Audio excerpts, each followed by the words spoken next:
చందమామ కథ వెర్రిబాగులవాడు. కొంతకాలంగా రమణయ్య అనే రైతుకు ఏది కలిసి రావటం లేదు. వరి పంట కోతకు వచ్చే సమయానికి పెద్ద వానపడి అంతా నష్టమైపోయింది. మామిడి తోట పూతకు వచ్చేసరికి పొగమంచు కమ్మి పూతంతా మాడిపోయింది. కూతురికి పెళ్లి సంబంధం కుదిరినట్టే కుదిరి తప్పిపోయింది. రమణయ్య కొడుకు గోపాలానికి తాను తెలివైన వాడినని చాలా నమ్మకం. ఇంట్లో ఏ ప్రయత్నమూ ఫలించడం లేదని అతడు జాతక మార్తాండ శివశర్మను కలుసుకున్నాడు. ఆయన ఏవేవో లెక్కలు కట్టి, మీ ఇంటిని ఒక క్షుద్రదేవత పట్టి పీడిస్తున్నది. వారం పాటు పూజలు చేశాక ఒక వెర్రిబాగుల వాడికి తృప్తిగా భోజనం పెట్టాలి అని చెప్పాడు. వెర్రిబాగులవాడా? ఇదంతా నాకు చిత్రంగా ఉంది అన్నాడు గోపాలం. చిత్రమేం లేదు. మీ ఇంట్లో అందరూ తెలివైన వాళ్ళు. ఆ క్షుద్రదేవతకు తెలివైన వాళ్ళను పీడించటం అంటే మహా ఇష్టం. వెర్రిబాగుల వాళ్లకు ఆ క్షుద్రదేవత ఆమడ దూరంలో ఉంటుంది. మీరు చేసిన పూజలకు తృప్తి రాలైనాక ఆవిడ మీ ఇల్లు విడిచిపెట్టి ఇంకొక తెలివైన వాడింటికి పోవాలి అనుకుంటుంది. అప్పుడు వెర్రిబాగుల వాడిని చూపావంటే వెంటనే మీ ఇల్లు విడిచిపెట్టేస్తుంది అన్నాడు శివశర్మ.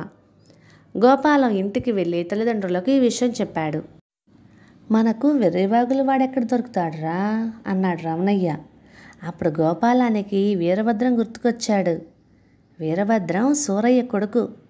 ఆ కుటుంబానికి రమణయ్య కుటుంబానికి దూరపు బంధుత్వం ఉంది. వాళ్ళు పొరుగురులో ఉంటున్నారు. వాళ్లకు ఇటీవల ఏ విధంగానూ కలిసి రావటం లేదని తెలిసింది. అందుకు కారణం వీరభద్రమేనని చాలామంది అంటున్నారు. వీరభద్రం తను చాలా తెలివైన వాడిని అనుకుంటూ ఉంటాడు. కానీ వాడొక వెర్రిబాగుల వాడు. అలా అంటే మాత్రం వాడు ఒప్పుకోడు. అందువల్ల అందరూ వాడిని లేనిపోని గొప్పతనాన్ని అంటగట్టి మెచ్చుకుంటుంటారు. ఎంతో తెలివైన వాడివని అంటారు. వాడు అపరిమిత ఆనందం చెందుతూ ఉంటాడు. గోపాలం వీరభద్రం గురించి తండ్రికి చెప్పి, మీకు వాడు గుర్తుకు రాకపోవడం ఆశ్చర్యంగా ఉంది అన్నాడు. వాడు వెర్రిబాగుల వాడే, కానీ నువ్వు వెర్రిబాగుల వాడివి కాబట్టి మా ఇంటికి భోజనానికి రా అని ఎలా పిలుస్తాన్రా అన్నాడు రమణయ్య. భలే తెలివి నాన్న నీది. వాడికి వెర్రిబాగుల వాడివని చెబుతావా ఏమిటి? మాటలతో ఇంద్రుడివని చంద్రుడివని ఉబ్బేస్తే వాడే వస్తాడు. వాడిని ఎలా మచ్చిక చేసుకోవాలో నాకు తెలుసు. వాడి విషయం నాకు విడిచిపెట్టండి అన్నాడు గోపాలం. రమణయ్య సరే అన్నాడు. గోపాలం పొరుగురు వెళ్ళి వీరభద్రాన్ని కలుసుకొని కాసేపు ఆ కబురు ఈ కబురు చెప్పి, నీ గొంతు ఎంత తీయగా ఉంది, సంగీత సాధన చేస్తున్నావా అన్నాడు. చేస్తున్నాను, అంతేకాకుండా కవిత్వం కూడా చెబుతున్నాను అంటూ వీరభద్రం తను రాసిన పద్యాన్ని చదివాడు. చాలా గొప్పగా ఉంది. ఇన్ని విద్యలు రావటం నీ అదృష్టం. భగవంతుడు నిన్ను మరి కాస్త అందంగా పుట్టించి ఉంటే ఎంత బాగుండేది అన్నాడు గోపాలం. నేను చాలా అందగాన్ని అని చాలామంది అంటారే అన్నాడు వీరభద్రం. నేను అబద్ధం చెప్పను, ఉన్నమాటే అంటాను. నీ కవిత్వం బాగుంది, మెచ్చుకున్నాను. నీ గొంతు బాగుంది, ఒప్పుకున్నాను. నువ్వు చాలా తెలివైన వాడిని తెలుసుకున్నాను. అందం కాస్త తక్కువైతే ఆ మాట చెప్పాను. అంత మాత్రాన నువ్వు కురూపివేం కాదులే. ఉన్నమాట అంటే ఉలుకులేని తెలివి నీది కాబట్టి అంతా నీ గురించి గొప్పగా చెప్పుకుంటారు అంటూ మరి కాస్త మెచ్చుకున్నాడు గోపాలం. వీరభద్రం చాలా సంతోషించాడు. తర్వాత గోపాలం వాడిని ఫలానా రోజున తమ ఇంటికి భోజనానికి రావాల్సిందిగా ఆహ్వానించాడు. రమణయ్య ఇంట్లో శివశర్మ యథావిధిగా పూజ జరిపించాడు. అది పూర్తి కాగానే వీరభద్రానికి సుష్టుగా భోజనం పెట్టి పంపేసి ఆ కుటుంబం అంతా ఎంతో సంతోషించారు. ఆ తర్వాత రమణయ్య దశ తిరిగింది. దూరపు బంధువెవరో పోయి ఆస్తి కలిసొచ్చింది. మామిడికాయ దిగుబడి తక్కువ వచ్చినా ధర ఎక్కువ పలికింది.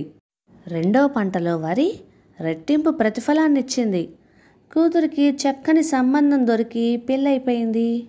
ఒకరోజు నా దూరపు బంధువు సోమయ్య వాళ్ళింటికి వచ్చి గోపాలం తెలివిని తెగ మెచ్చుకొని, వచ్చే శుక్లపక్షంలో నువ్వు మా ఇంటికి భోజనానికి రావాలి అన్నాడు.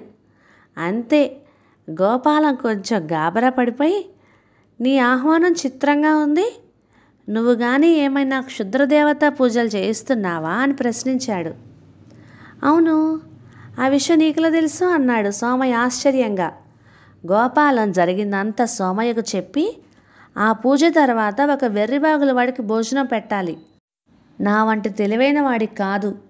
మేము సూరయ్య కొడుకు వీరభద్రాన్ని భోజనానికి పిలిచాక మా దశ తిరిగింది. దాంతో వీరభద్రం వెర్రిబాగుల వాడని తిరుగులేని రుజువు కూడా కనిపించింది కూడాను. కాబట్టి నువ్వు వాడినే భోజనానికి పిలుచుకో. నువ్వు చేయబోయే పూజకు వాడే తగినవాడు అన్నాడు. అలా అనుకునే నేను ముందు వాడి దగ్గరికే వెళ్ళాను. వాడు వెంటనే నేను క్షుద్రదేవత పూజ చేస్తున్నానని కనిపెట్టడమే గాక అదంతా మూఢనమ్మకమని, ఏ పూజలు లేకుండానే తమ ఇంటికి దశ తిరిగిందని చెప్పాడు. నిన్ను చిన్నబుచ్చడం ఇష్టం లేకనో ఏమో నీ సంగతి మాత్రం చెప్పలేదు అన్నాడు సోమయ్య. మరైతే నువ్వు నా దగ్గరికి ఎందుకు వచ్చినట్టు? నేను వెర్రిబాగులు వాడినని నీ అభిప్రాయమా అన్నాడు గోపాలం. భలే వాడివిరా, నీ గురించి నాకేమంత తెలుసునని నిన్ను భోజనానికి పిలవమని మీ ఊరు జాతక మార్తాండ శివశర్మే చెప్పాడు. అందుకే నీ దగ్గరికి వచ్చాను అన్నాడు సోమయ్య. గోపాలం తనను క్షుద్రదేవత పూజకు ఒప్పించిన శివశర్మ తన గురించి ఏమనుకుంటున్నాడో తెలిసాక గోపాలం ముఖంలో నెత్తురు చుక్క కూడా లేదు. అంటే క్షుద్ర పూజల వల్ల తన పరిస్థితి మెరుగవుతుంది అనుకున్న గోపాలమే అసలైన వెర్రిబాగుల వాడు. కథ సమాప్తం. ఇక ఈ కథ మీకు నచ్చినట్లయితే ఇలాంటి మరెన్నో తెలుగు చిటిపొట్టి కథల కోసం లైక్ చేయండి, షేర్ చేయండి, సబ్స్క్రైబ్ చేయండి. Thank you.